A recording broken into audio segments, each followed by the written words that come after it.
obviously it's something that's very high on our radar screen, being a global team, not just a local and national team, and we spend a lot of time thinking about ways that we can penetrate the global market. Obviously, Barclays, our naming rights partner, gave us an incredible halo, but we're actively pursuing sponsorship in Russia and the UK and in China, and we make numerous trips a year, from that respect. Just looking for the right strategic partners where we can kind of draft behind the global nature of their business. Obviously, Brooklyn's an international market, so it's not easy, or it's not hard for that matter, to attract global companies because they look at Brooklyn as a global marketplace. From a team perspective, the Brooklyn Nets have become very global. Obviously, we have a global owner, which certainly helps, and our color palette, black and white, I think has given us incredible inroads in going into different markets around the world because people really relate to those colors and to wearing Brooklyn. And we advocate playing internationally, working with our GM Billy King. I'm probably the first team president to raise their hand to say, hey, I want to play in London or China, or for that matter, even Russia and beyond. So just being active in the global marketplace, making sure that our entertainment teams are going globally. Our dance team averages anywhere between 7 and 8 trips a year, going with the NBA and to different global markets. So between playing there, between actively selling in those global markets, having a brand like the Brooklyn Nets that resonates and has distribution all over the world, that truly is helping us evolve into a global brand.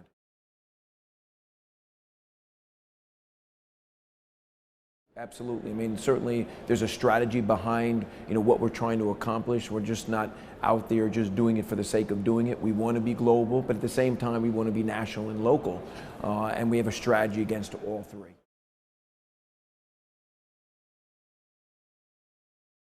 Absolutely. I mean, Billy and I are partners in the business. If I win, he wins. If he wins, I win. And it's important for us to have a seamless culture. And when you think about Brooklyn Nets and the Barclays Center, as I said earlier, we're a hard-charging group. We're happy but never satisfied. We always want more. We always want to get better at what we're doing, not necessarily recreate things, but refine things. Our culture isn't for everyone. So when I'm out there interviewing new employees, by the time they see me, it's never about their skill set. It really comes down to, are you the right cultural fit? Is this the right place for you? And are we the right place for what your goals and objectives are from a career perspective? So it's something that we think about, but also having that balance. We can have a great culture, but we also want to make sure it's a fun place to be every day. We've got more than half of our employees still commuting from New Jersey. So not only do you have to have the right color to keep, or the right culture rather, to keep them engaged, but you want to have an environment that's fun to be a part of, and we work very hard at that.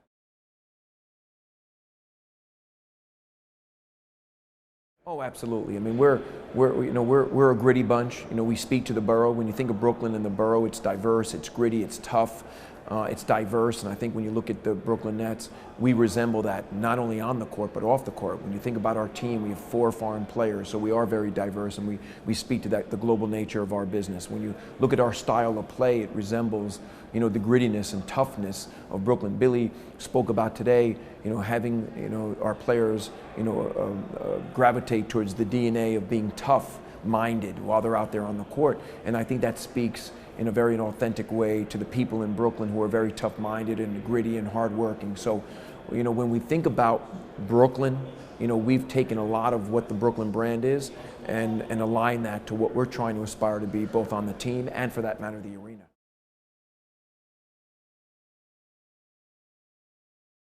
Brand alignment for us is critical. So you want to make sure that what we stand for and the feel and flavor of our brand is closely aligned, with the other companies that we collaborate with. A great example of that would be Barclays. When we were pitching our naming rights, there was numerous companies that were very interested in the position, but Barclays felt right. It felt right because of their brand values, their organizational culture, the relationship that we shared with key management. Obviously, it's our biggest partnership, and it's the most important one that we share. So having that alignment, both brand and the cultural fit, was critical for us. Every day. I mean, I often tell people we're in the value creation business, so we've got to create value for those partnerships every day. And it's incumbent upon our staff to ultimately get in front of their partners almost every day with what-if ideas. How can I help you grow your business? How can I help, facilitate an introduction to a new customer? How can we help you reward a customer internally that's doing well, and for that matter, a customer externally that is very supportive? So that engagement happens every day, and that's how you can create value.